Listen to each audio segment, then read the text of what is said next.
Hello. Hello. तो कैसे हैं आप सभी लोग? उम्मीद करते हैं कि आप सभी लोग अच्छे होंगे और स्वस्थ होंगे और एकदम मस्त होंगे। तो देखिए, आज की वीडियो में हम लाए हैं प्रकाश का ध्रुवण। और देखिए, प्रकाश के ध्रुवण को समझने से पहले हम अच्छी तरह से समझेंगे कि आखिर प्रकाश क्या चीज़ है और प्रकाश किस प्रकार की तरंग के रूप में चलता है। क्योंकि हम जानते हैं कि प्रकाश तरंगों के रूप में चलता है, लेकिन जब तक ये स्पष्ट नहीं कर सकेंगे कि प्रकाश कौन किस तरंग के रूप में चलता है, तब तक हम प्रकाश की ध्रुवण को नहीं समझ सकते। तो प्रकाश के ध्रुवण को समझने से पहले हम समझेंगे कि प्रकाश किस किस प्रकार से गति करता है। और देखिए, जब इसको समझ लेंगे ना, तो प्रकाश का ध्रुवण समझना एकदम आपके लिए आसान हो जाएगा। तो देखिए, इसमें कुछ करना है नहीं, केवल नाम छोटा है, प्रकाश का ध्रुवण आसान है, कोई दिक्कत नहीं है। तो समझेंगे। देखिए, प्रकाश को फ्रेजनल ने जब प्रकाश के ध्रुवण की व्याख्या हुई, तो उसमें प्रकाश को ये माने हैं कि प्रकाश जो है अनुप्रस्थ तरंग के रूप में चलता है। और कक्षा 9th से ही पढ़ते आ रहे हैं आप लोग, कक्षा 9th में पढ़े हैं, फिर उसके बाद 11th में पढ़े हैं कि प्रकाश जो है अनुप्रस्थ तरंग के रूप में चलता है। अनुप्रस्थ तरंग क्या होते हैं आप लोग को पूरी तरह से अच्छी तरह से पता है। तो देखिए, अनुप्रस्थ तरंग श्रृंग और गर्त के रूप में चलती है, जबकि अनुदैर्ध्य तरंग श्रृंग और गर्त के रूप में नहीं चलती। तो देखिए, अनुप्रस्थ तरंग श्रृंग और गर्त के रूप में चलती है, तो ठीक हमारा प्रकाश जो है उसी प्रकार गति करता है। तो देखिए, यहाँ पर समझते हैं कि देखिए, अगर मान लीजिए कि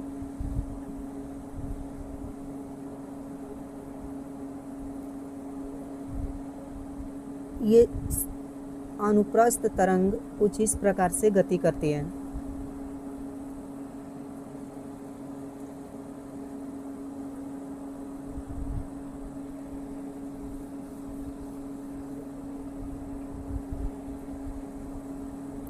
देखिए, कुछ इस प्रकार से अनुप्रस्थ तरंग गति करती है।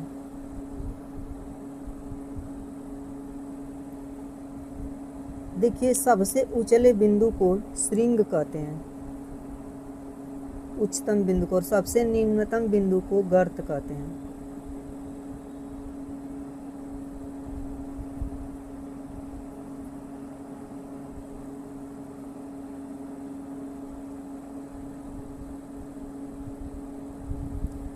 तो देखिए, इस प्रकार से श्रृंग और गर्त के रूप में अनुप्रस्थ तरंगें चलती हैं और प्रकाश हमारा ठीक इसी प्रकार से गति करता है। अब देखिए, इसमें और कुछ समझेंगे। देखिए, एक हमारे बुक में उदाहरण दिया है, उसी को हम बता रहे हैं ताकि समझने में एकदम आसानी हो। देखिए,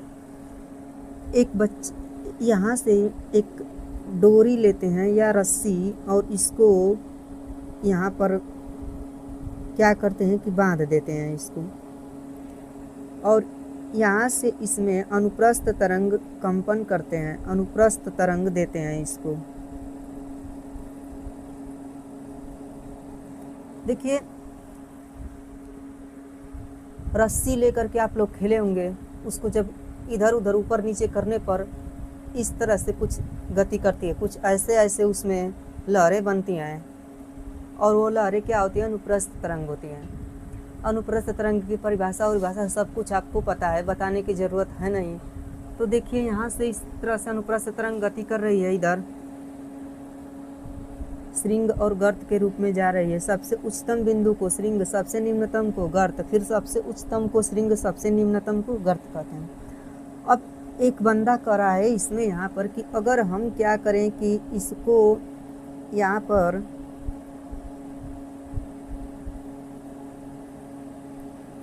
उसका मानना है कि यहाँ पर हम क्या करें कि एक छिद्र बना दें और यहाँ पर एक प्लेट लगा करके और समांतर छिद्र बना दे दोनों में। अब देखिए, ये प्रयोग नंबर फर्स्ट हो गया।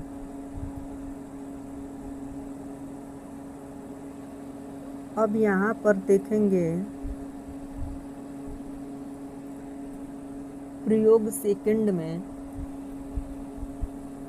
देखिए प्रयोग सेकंड यहाँ पर बना दे रहे हैं।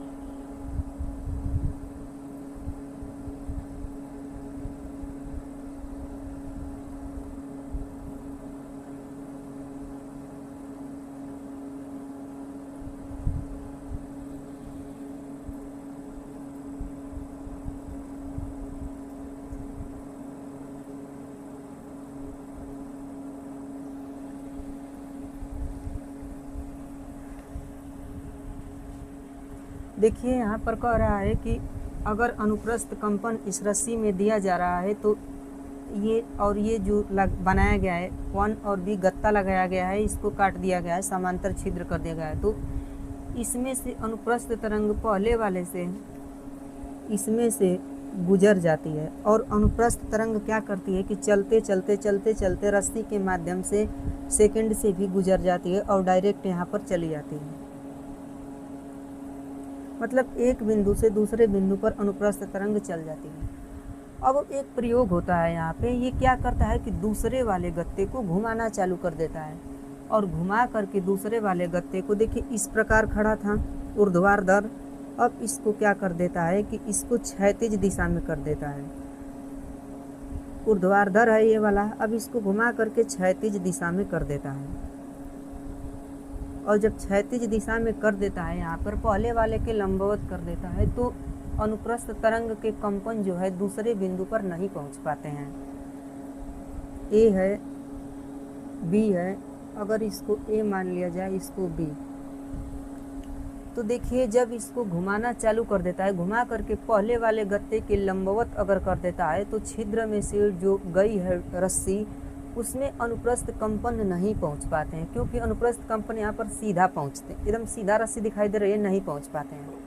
आप लोग ऐसा प्रयोग करके घर पे देख सकते हैं, अनुप्रस्थ कंपन नहीं पहुंच पाते हैं। तो इन्होंने ये कहा कि अनुप्रस्थ तरंगे कुछ इस प्रकार से गति करती है और कहा कि अनुप्रस्थ तरंग जो है श्रृंग और गर्त के रूप में यहाँ नहीं पहुँच पा रही है बी बिंदु पर। ठीक कुछ ऐसे ही हमारा प्रकाश चलता है और प्रकाश ध्रुवण में अनुप्रस्थ तरंग की भांति व्यवहार करता है और कुछ ऐसी ही घटना घटती है ध्रुवण में और ध्रुवण को समझ करके और प्रकाश की तीव्रता को कम या अधिक किया जा सकता है। अब देखिए इसको पुनः न इस गत्ते को पुनः समांतर पहले वाले के कर देने पर पुनः जो है तरंग जो है बिंदु बी पर पहुंचना चालू हो जाती है। तो इसी प्रकार हमारा प्रकाश जो है व्यवहार करता है।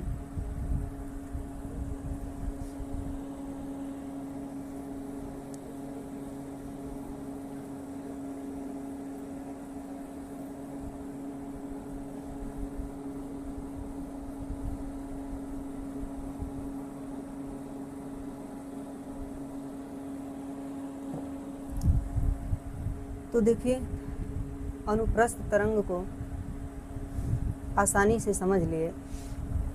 अब देखिए प्रकाश हम जानते हैं कि कई प्रकार के अनेक प्रकार की तरंगों का मिश्रण होता है। जैसे देखिए प्रकाश जो है कुछ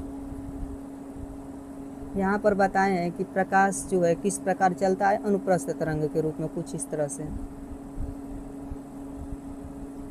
अब देखिए अनुप्रस्थ तरंग जो है कहाँ कहाँ में निकलती है। जल में, अगर शांत जल है उसमें कोई पिंड गिरेगा तो उसमें जो कंपन उत्पन्न होता है वो देखते हैं कुछ इस प्रकार से दिखाई देता है, उसका कंपन ऊपर नीचे, तो वो अनुप्रस्थ तरंग होती है।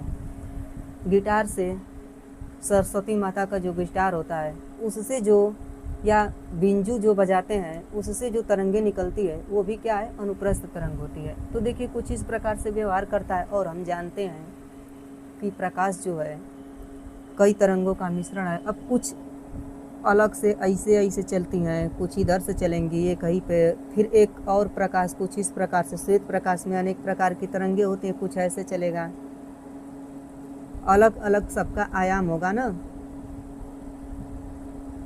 कुछ इस प्रकार से प्रकाश गति करता हुआ जाता है। अब देखिए,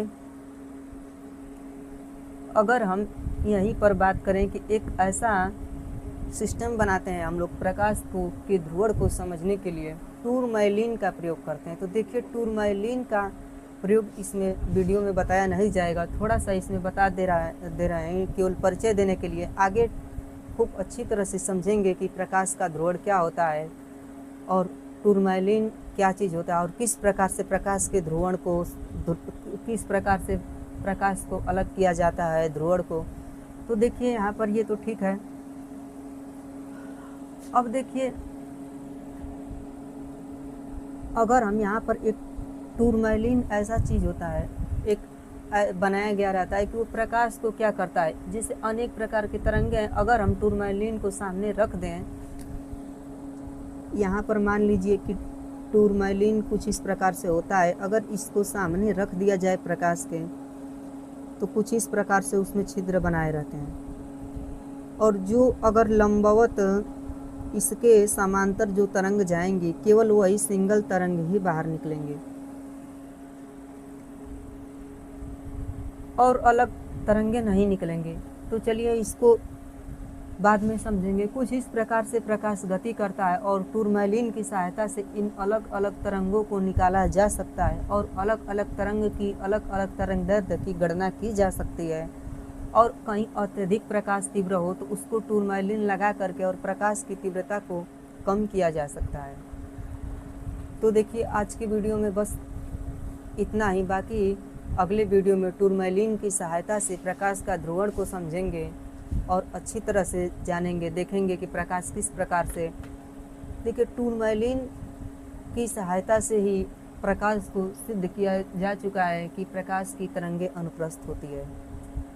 और यही नहीं, कुछ ऐसा सिस्टम भी है जिससे आप घर पर स्वयं प्रकाश की तरंग को लेज़र लाइट की सहायता से प्रकाश का ध्रुवण को देख सकते हैं। उसको अगले वीडियो में कल बताया जाएगा और उसको समझ सकते हैं। तो आज की वीडियो में बस इतना ही।